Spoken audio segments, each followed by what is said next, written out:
Baik, Assalamualaikum warahmatullahi wabarakatuh. Selamat siang, sampai jumpa lagi dengan saya untuk membahas materi problematika bisnis di Indonesia dalam pertemuan yang ke-6.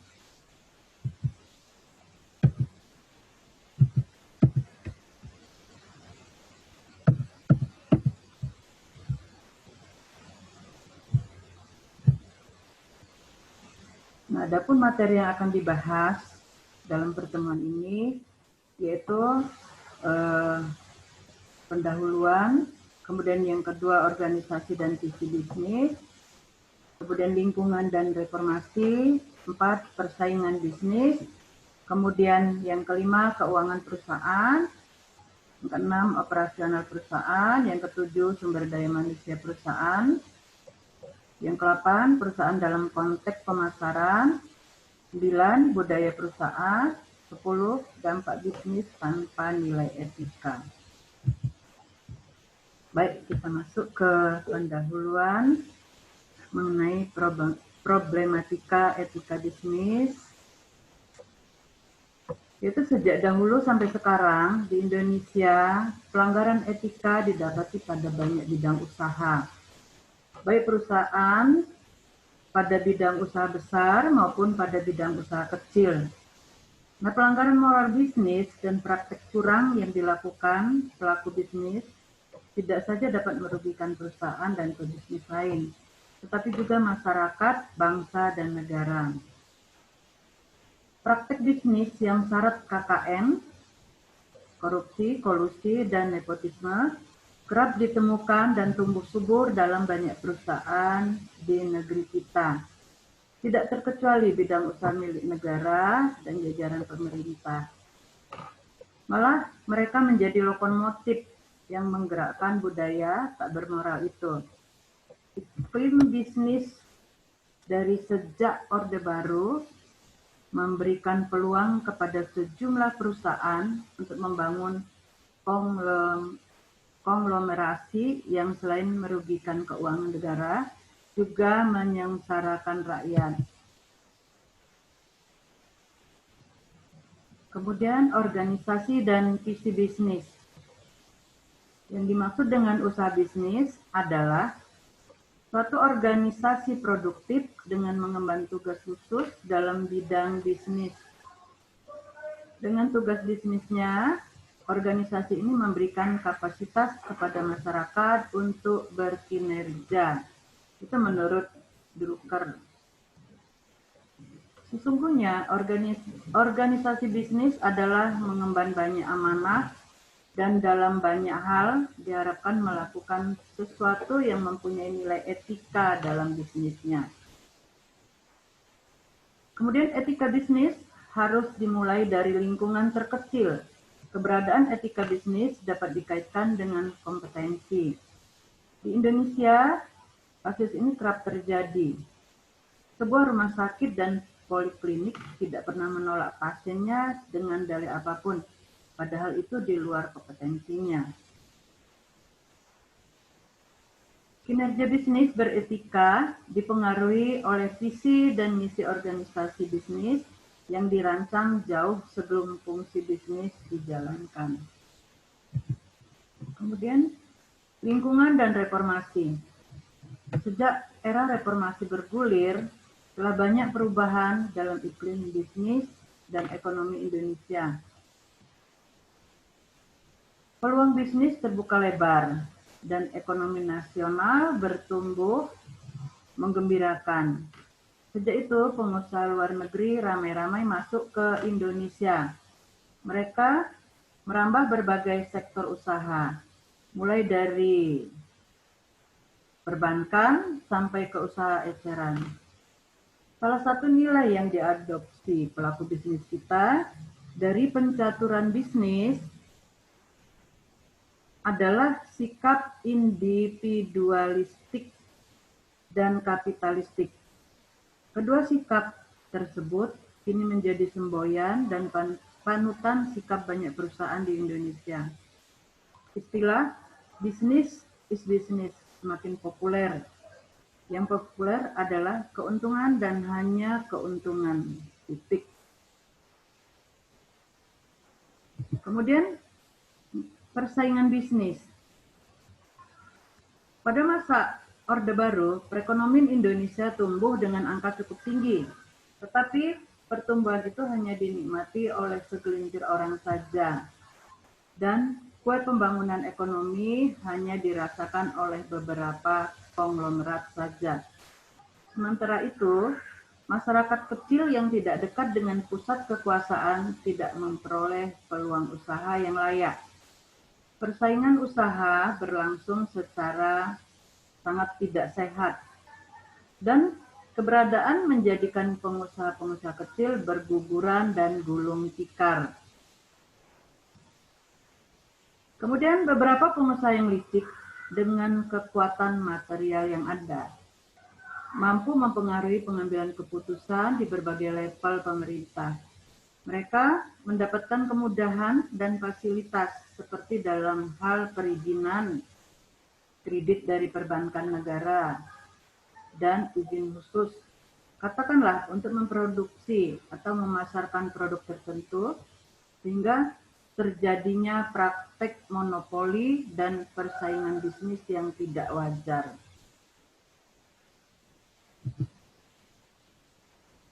Keuangan perusahaan. Umumnya, perusahaan terutama yang berskala besar sering menggalang dana publik untuk kepentingan ekspansi bisnis. Tidak jarang mereka mengelabui calon debitur dengan menyuguhkan laporan keuangan yang berstandar ganda, merekayasa data, dan menyembunyikan keadaan yang sesungguhnya. Nah, untuk kepentingan penggalangan dana dan mendapatkan fasilitas kredit, mereka merekayasa laporan keuangan dengan keuntungan tinggi dan berbeda untuk kepentingan pajak. Mereka menampilkan dengan laba usaha yang rendah. Dengan demikian, penyusunan laporan dan informasi disesuaikan menurut keperluan dan tujuan yang terselubung. Nah, tindakan ini selain merupakan suatu pelanggaran terhadap kode etik, sesungguhnya juga melanggar hukum. Selain ada perusahaan yang dengan sengaja melanggar etika bisnis dengan mempraktekkan manajemen immoral dan amoral, dalam realitanya di Indonesia tanpa disadari banyak sekali perusahaan melanggar etika. Manakala suatu bisnis dijalankan menyalahi visi dan misi, mengidentifikasikan pelanggaran etika pada perusahaan itu. Kemudian operasional perusahaan. Banyak perusahaan di Indonesia yang mengabaikan etika dan menjadikan kendala dalam operasional sebagai alasannya. Pelanggaran etika dalam hal ini antara lain menghasilkan produk yang usang, tidak hemat energi, tidak higien, tidak layak dikonsumsi, dan umumnya kurang memiliki nilai utilitas waktu, bentuk, dan tempat kepada pelanggan. Tidak semua perusahaan fokus terhadap kegiatan produksi yang efisien, terutama perusahaan yang berada dalam struktur pasar yang kurang kompetitif.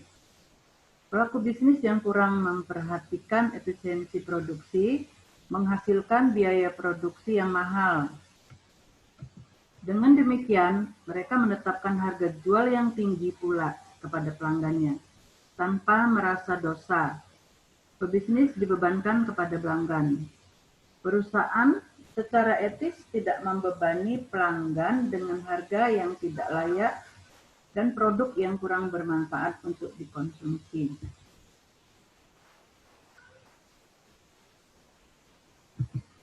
Kemudian, sumber daya manusia perusahaan.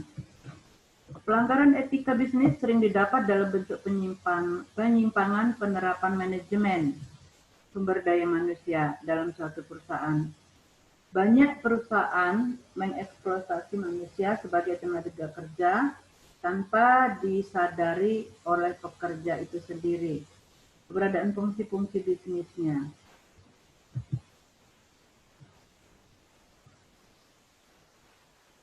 Yang kedelapan, perusahaan dalam konteks pemasaran. Dalam praktek bisnis di Indonesia, tidak sedikit perusahaan yang mengabaikan legalitas dan dengan menjauhi nilai etika bisnis, termasuk ajaran agama yang dianutnya.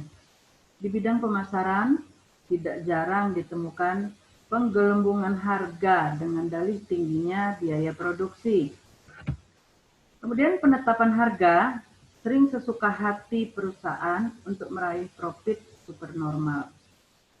Banyak produsen berfokus pada efisiensi produksinya dengan mengabaikan etika. Manakala harga umum naik, biaya produksi meningkat, perusahaan segera merespon dengan menaikkan harga jual kepada masyarakat. Pada saat perusahaan mampu menekan biaya produksi yang lebih murah, maka penurunan biaya tersebut tidak bermanfaat bagi pelanggannya. Kemudian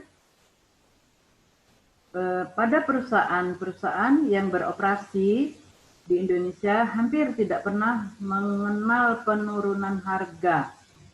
Malah harga dinaikkan seiring dipelintirkan dengan istilah disesuaikan.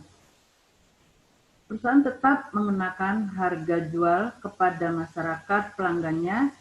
Mereka tidak berniat untuk menganut sistem penetapan harga yang menguntungkan masyarakat, yakni berdasarkan biaya dan keuntungan wajar bagi perusahaan. Kemudian budaya perusahaan.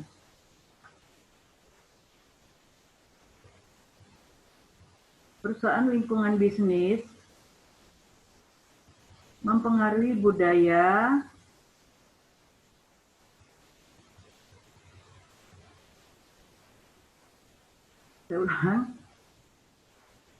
perubahan lingkungan bisnis mempengaruhi budaya akan barang sekelompok orang dan juga pelanggan perusahaan. Budaya hidup hemat dan bertindak efisiensi dalam setiap penyelenggara sangat sulit ditetapkan dalam banyak perusahaan. Lebih aneh lagi, individu dapat berlaku hemat dalam hal kepentingan pribadi, namun tidak untuk kepentingan perusahaan. Dalam hal ini, yang tidak etis adalah karyawannya. Pribadi karyawan yang bersangkutan tergolong dalam sikap tidak terpuji, dan dalam dirinya tidak ada rasa memiliki. Budaya boros terhadap harta perusahaan adalah melanggar etika. Di Indonesia, budaya seperti ini bukan barang baru. Karenanya harus dibuat aturan-aturan yang mengikat karyawan untuk berbudaya hemat dan memelihara aset perusahaan. Nah, yang 10, apa dampak bisnis tanpa nilai etika? Ini ada beberapa dampak bisnis tanpa nilai etika, yaitu yang pertama, menghalalkan segala cara untuk kepentingan bisnis. Kemudian yang kedua, berkembangnya kekerasan. Yang ketiga, korupsi, kolusi, dan nepotisme atau yang kita kenal dengan istilah KKN semakin meluas. Kemudian yang ketiga, penipuan semakin merajalela. Yang kelima, meningkatnya pelaku bisnis yang bertopeng etika. Kemudian yang keenam, tidak terjaganya kerahasiaan dan privasi. Yang ketujuh, tidak mengakui atau menghormati hak dan karya cipta orang lain. Ya, demikianlah materi untuk hari ini. Akan kita lanjutkan pada pertemuan berikutnya. Saya Eri, billahi taufiq wal hidayah. Wassalamualaikum warahmatullahi wabarakatuh.